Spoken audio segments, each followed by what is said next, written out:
You found the black box, buried under tomatoes your grandmother had not planted. Case file TR 8129. The Twilight Registry received the first report from a town whose map still shows streets that were paved over in 1978. The caller did not give her name. She only said the houses had begun remembering their missing rooms, and that every mirror in town was reflecting an upstairs hallway nobody had built. The registry does not investigate hauntings. Hauntings imply a past event, a place where grief became stuck. This was different. This was an event still learning how to happen.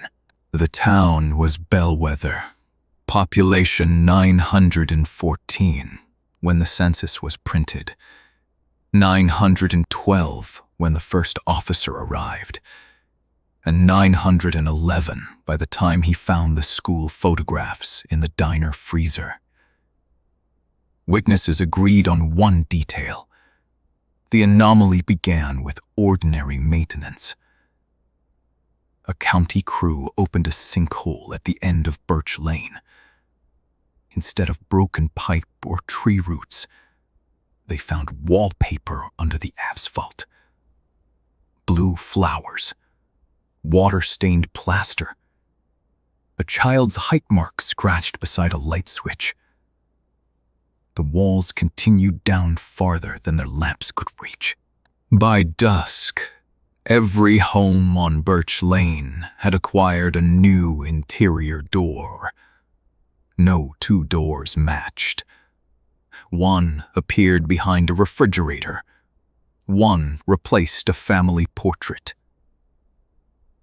One was found inside a closet that had always been too shallow for coats. Behind each was the same hallway, narrow and sloping, lit by a bulb that pulsed like something sleeping. The official instruction was simple: do not open the doors. No one obeyed it for long. Evidence item A is a recording from Mrs. Vale, age 71, who lived alone in the yellow house across from the church. Her voice is calm for the first 3 minutes. She describes a hallway smelling of hot dust and pennies. She describes picture frames hung too high to see. Then she says her mother's voice is calling from the second room on the left, although her mother had died before Bellwether had a post office. At minute 4, Mrs. Vale asks, "How did you get so young?" At minute 6, a second voice answers with Mrs. Vale's voice, but without breath. Registry Field Agent Mara L. received the tape after the county sheriff found Mrs. Vale sitting at her kitchen table, alive, unharmed, and unable to remember the existence of doors. The new door in her closet had vanished. In its place was a smooth wall covered with blue flower wallpaper. Agent L entered Bellwether at 03:12 on a Thursday morning. She reported dense fog, no bird song, and porch lights turning off as she passed. One by one, as if the houses were closing their eyes. Her first sweep found 11 doors. Her second found 17. By noon, she had stopped counting, because several doors were now inside people. The first internal door was reported by a paramedic examining a boy named Caleb Rusk. Caleb complained of a knocking in his chest. The paramedic heard it through the stethoscope. 3 taps. Pause. 3 taps. An X-ray showed a small brass knob where the heart shadow should have been. Caleb said that when he slept, someone opened him from the inside and looked out through his mouth.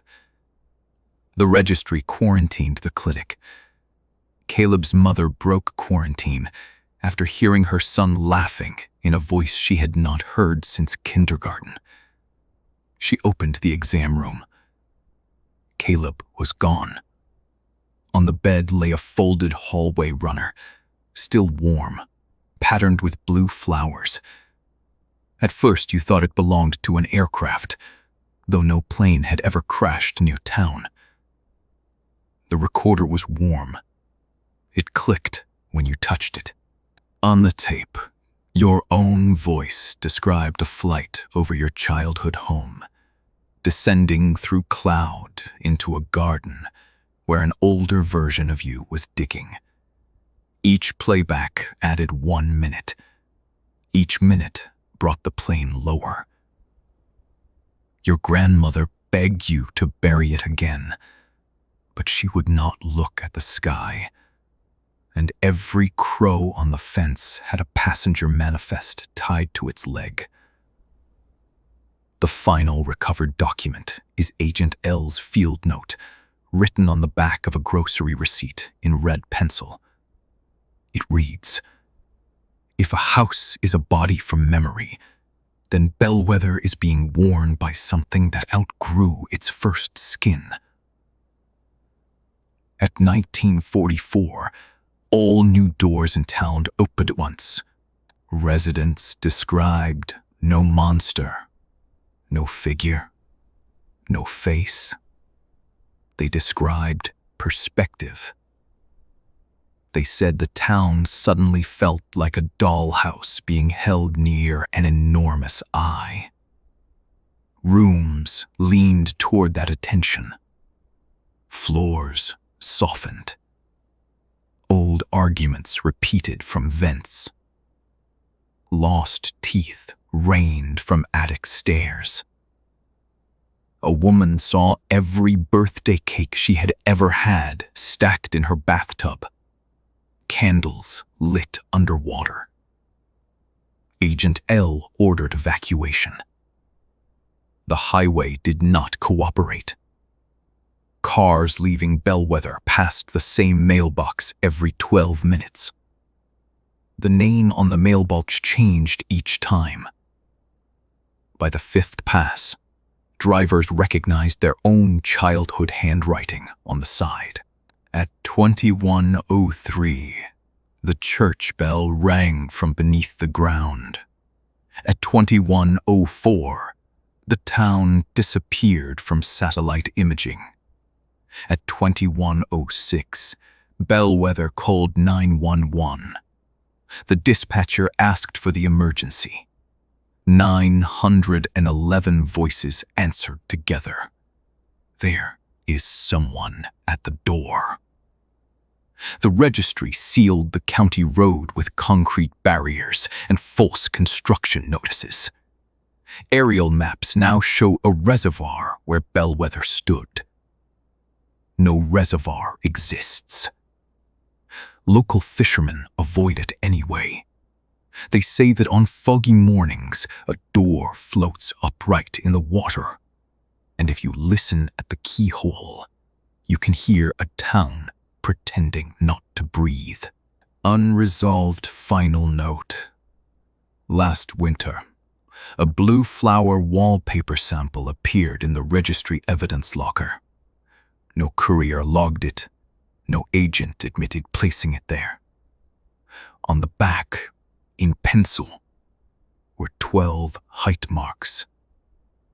The highest one was labeled Bellwether, age 6.